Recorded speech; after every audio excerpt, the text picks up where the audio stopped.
మీకు తెలుసా, మహాశివరాత్రి రోజున సాక్షాత్తూ ఆ వినాయకుడు చేసిన పూజ లోకానికే ఒక గొప్ప సందేశాన్ని ఎలా ఇచ్చిందో?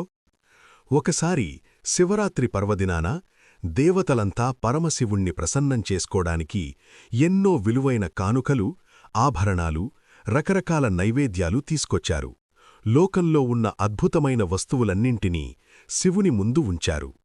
కుమారస్వామి కూడా ఎన్నో పవిత్ర నదుల నుండి తీర్థాలను తెచ్చి అభిషేకం చేశాడు. కాని మన బుజ్జి గణపయ్య దగ్గర ఎలాంటి ఆడంబరాలూ లేవు. ఆయన కేవలం ఒకే ఒక్క మారేడు దళం, బిల్వా లీఫ్ తీసుకున్నాడు. ఎంతో భక్తితో, స్వచ్ఛమైన ప్రేమతో తన సర్వస్వమైన ఆ శివపార్వతుల చుట్టూ ప్రదక్షిణ చేసి ఆ ఆకును శివుని పాదాల చెంత ఉంచాడు. అంతే, ఆ భక్తికి కైలాసం పులకించిపోయింది.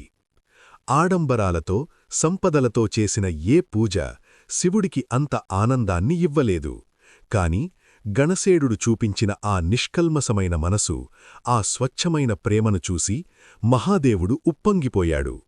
తొలి పూజలందుకునే అర్హత గణపతికే ఇచ్చాడు. దేవుడికి కావాల్సింది కోట్ల సంపదలు, గొప్ప గొప్ప నైవేద్యాలు కాదు, శుద్ధమైన హృదయమే నిజమైన పూజ అని ఈ కథ చెబుతోంది. ఓం గం గణపతయే నమః, ఓం నమఃశివాయ అని రాయండి.